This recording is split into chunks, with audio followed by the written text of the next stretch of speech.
Tales from the Calamity in Louisoix's wake. The ship glided out of the harbour, slowly gathering speed as its sails caught the brisk coastal breeze. Standing atop the quay wall with their father, Alphinaud and Alice bore witness to the vessel's departure, watched as Louisoix Leveilleur, their beloved grandsire, was carried away across the sea. And then he was gone. Alphinaud's voice was barely a whisper, his gaze fixed upon the dwindling form of the ship. Alice glanced at her brother with red-rimmed eyes, but said nothing. The twins had greeted the news of their grandfather's forthcoming journey very differently. While one accepted his decision with a calm practicality, the other had railed and wept. Still, to see the two of them there upon the quay, their slight arms hugging hefty grimoires as if their young lives depended on it, one would struggle to tell them apart. They were not so different as they cared to believe.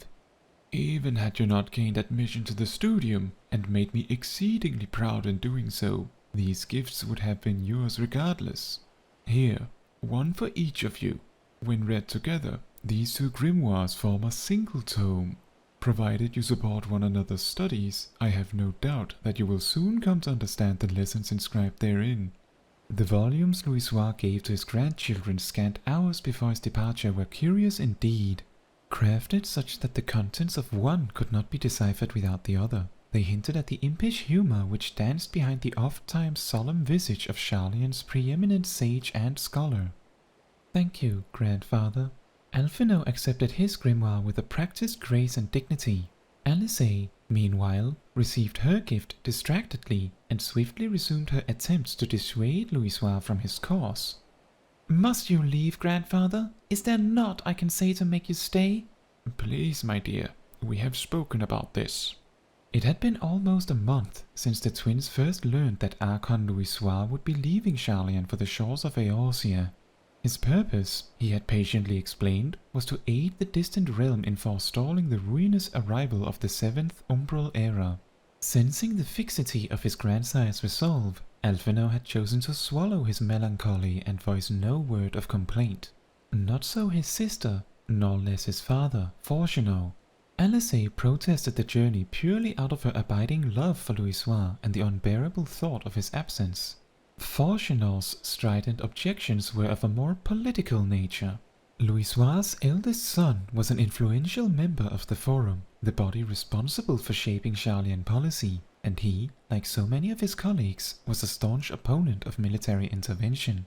It was, he believed, the duty of his countrymen to chronicle world affairs, not to interfere in them. When the steel-clad wolves of the Gallian Empire descended upon Alamigo, it was Fortunaud and his fellows who had attempted to parley a peace. In the bitter wake of the failed negotiations, however, they saw no recourse but to forsake the colony they had built within the borders of the war-threatened realm. Following 5 years of elaborate and painstaking preparation, the plan to evacuate the settlement's entire population to the northern archipelago of their homeland was put into motion. In the year 1562 of the 6th Astral Era, the city of Charlian, a renowned city of learning situated in the Dravanian lowlands, became an uninhabited shell in the space of a single night. The twins knew that they themselves had taken part in this exodus, but could claim no recollection of the momentous event, being less than 1 summer old at the time. "War is the favorite resort of the uncivilized and the ignorant, father," began Fortunaud, seeking to launch his own sortie upon the heels of his daughter's plea. "The wise abjure it. As Charlians, it is our task to observe, to chart the course of history, not to change it. Civilization shall not be advanced through petty conflict, but by the passing of recorded knowledge from generation to generation." "My mind will not be changed, Fortunaud," Louisoix responded wearily. They had had this conversation, almost word for word, perhaps a dozen times in as many days. "To ignore the plight of those one might conceivably save is not wisdom, it is indolence. And such a passive stance will not, I fear, take us far upon the path to progress. That you would spare these younglings the horrors of war is a decision with which I am in full agreement. Thus do I refrain from exhorting you, or any other, to return to Eorzea at my side. We must all protect that which we hold most dear in the manner of our own choosing. And so the discussion ended as it always did, with neither willing to deviate from the script of their oft-rehearsed play. Alphino and Alice, it must be said, were children of exceptional intelligence.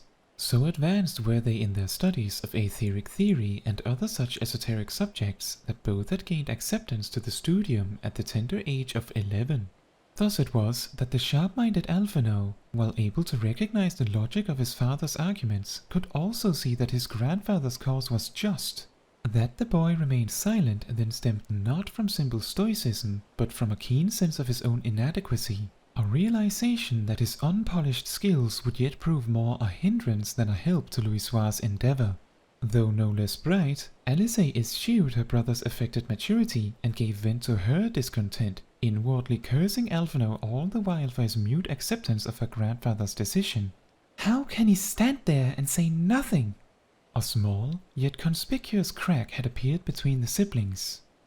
It was long after Louisoix had taken ship and vanished over the horizon that the fateful day came. Alphino and Alice were crowded into the studium's observatory along with their professors and a throng of fellow students. The assembled sages and would-be scholars huddled around the base of the giant telescope, each taking their turn to gaze upon the looming spectacle of the red moon Dalamud. "Dalamud has shattered!" Alice cried out, pressing her face closer to the telescope's eyepiece so that it dug into her cheek.